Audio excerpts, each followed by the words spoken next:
Sugar అనేది మనం చాలా ఇష్టంగా తింటూ ఉంటాం కదా. అంటే మన డైలీ లైఫ్ లో స్వీట్స్ గానీ, టీ, కాఫీ ఫామ్ లో గానీ, ఐస్ క్రీమ్ గానీ, సో ఒకవేళ షుగర్ తినాల్సిన దానికన్నా ఎక్కువ తిన్నప్పుడు మన బాడీలో ఏం జరుగుతుంది అనేది ఈ వీడియోలో చూద్దాం.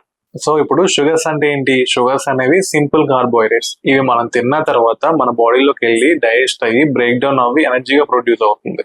ఆ ఎనర్జీనే మన డైలీ ఫంక్షనింగ్ గానీ, బ్రెయిన్ యాక్టివిటీస్ గానీ, ఫిజికల్ యాక్టివిటీస్ గానీ యూజ్ అవుతుంది. సో అదే షుగర్స్ మనం ఎక్కువ తినడం వల్ల చాలా చేంజెస్ వస్తుంటాయి. మన డైలీ షుగర్ లిమిట్ ఎంతంటే 25 గ్రామ్స్ అనమాట, లేదంటే 6 టీ స్పూన్స్ వస్తుంది.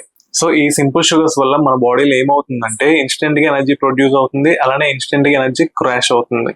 సో అలా అవ్వకుండా ఉండాలంటే షుగర్స్ ని లిమిటెడ్ గా తీసుకుని ప్రాపర్ గా యూజ్ చేసుకోవాలి. సో ఇప్పుడు ఈ షుగర్స్ వల్ల మన బాడీలో ఏం ఎఫెక్ట్ అవుతుంది? వెయిట్ గెయిన్ అవుతాం, ఒబెసిటీ వస్తుంది, డయాబెటీస్ వస్తుంది, అలానే టూత్ డికే అయ్యే ఛాన్సెస్ ఉంటాయి. స్కిన్ ప్రాబ్లమ్స్ కూడా వస్తుంటాయి. యాక్నే గానీ, వింకిల్స్ గానీ, ఎర్లీ ఏజింగ్ గానీ స్టార్ట్ అవుతూ ఉంటుంది. అలానే హార్ట్ డిసీజెస్ వచ్చే ఛాన్సెస్ కూడా ఉంటాయి. ఇన్ఫ్లమేటేషన్ గానీ, ట్రైగ్లిసరైడ్స్ కానీ ఇలా పెరిగే ఛాన్సెస్ ఉంటాయి. సో ఈ షుగర్స్ వల్ల మన బాడీలో ఇన్స్టెంట్ గా ఎనర్జీ ప్రొడ్యూస్ అవుతుంది, అలానే ఇన్స్టెంట్ గా క్రాష్ అవుతుంది. దీని వల్ల మనకి వీక్నెస్ గానీ, టైట్నెస్ గానీ ఈజీగా వచ్చే ఛాన్సెస్ ఉంటాయి అనమాట. సో ఇప్పుడు షుగర్ కింద ఆల్టర్నేటివ్స్ ఉన్నాయా? డెఫినెట్ గా ఉన్నాయి. డేట్ షుగర్ గానీ, కోకోనట్ షుగర్ గానీ, స్టీవియా గానీ, మోంగ్ ఫ్రూట్ గానీ ఇలా అన్రిఫైన్డ్ షుగర్స్ అనేవి చాలా మార్కెట్ లో అవైలబుల్ ఉన్నాయి. సో ఇవి అన్రిఫైన్డ్ అవడం వల్ల మనకి రిఫైన్డ్ షుగర్స్ అంత ఈజీగా ఎనర్జీ ప్రొడ్యూస్ అవ్వమన్నమాట.